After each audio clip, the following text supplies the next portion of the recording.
Genesis 50. Joseph threw himself on his father, wept over him, and kissed him.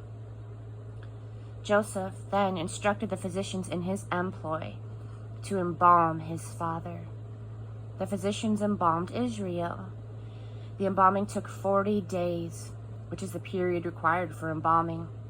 There was public mourning by the Egyptians for 70 days.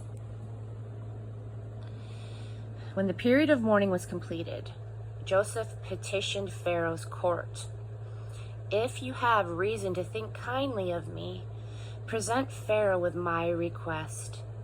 My father made me swear, saying, 'I'm ready to die. Bury me in the grave plot that I prepared for myself in the land of Canaan. Please give me leave to go up and bury my father, and then I'll come back.' Pharaoh said, 'Certainly. Go and bury your father as he made you promise under oath.' So Joseph left to bury his father, and all the high-ranking officials from Pharaoh's court went with him. All the dignitaries of Egypt joining Joseph's family, his brothers and his father's family. Their children and flocks and herds were left in Goshen. Chariots and horsemen accompanied them. It was a huge funeral procession. Arriving at the Atad threshing floor, just across from the Jordan River, they stopped for a period of mourning, letting their grief out in loud and lengthy lament. For 7 days, Joseph engaged in these funeral rites for his father. When the Canaanites who lived in that area saw the grief being poured out at the Atad threshing floor, they said, "Look how deeply the Egyptians are mourning." That is how the site at that Jordan got the name Abel Mizraim, which means Egyptian lament. Jacob's son continued to carry out his instructions to the letter.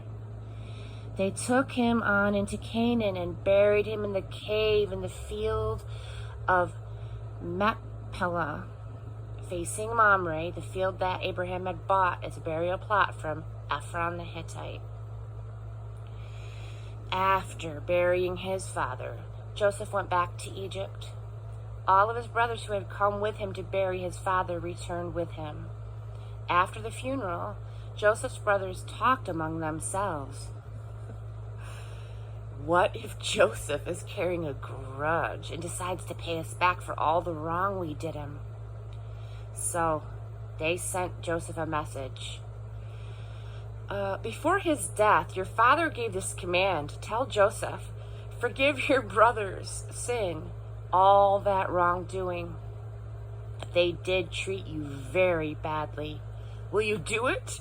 Will you forgive the sins of the servant of your father's God?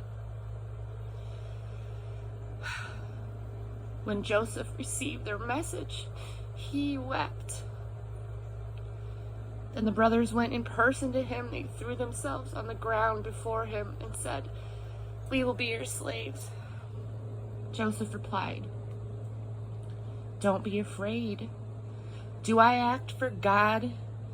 Don't you see? You planned evil against me, but God used those same plans for my good. As you see all around you right now, life for many people. Easy now. You have nothing to fear. I will take care of you and your children." He reassured them, speaking with them heart to heart. Joseph continued to live in Egypt with his father's family. Joseph lived 110 years. He lived to see Ephraim's sons into the 3rd generation. The sons of Machir, Manasseh's sons, were also recognized as Joseph's. At the end, Joseph said to his brothers, I am ready to die. God will most certainly pay you a visit and take you out of this land and back to the land that he so solemnly promised to Abraham, Isaac, and Jacob. Then Joseph made the sons of Israel promise under oath. When God makes his visitation, make sure you take my bones with you as you leave here. Joseph died at the age of 110 years. They embalmed him and placed him in a coffin in Egypt.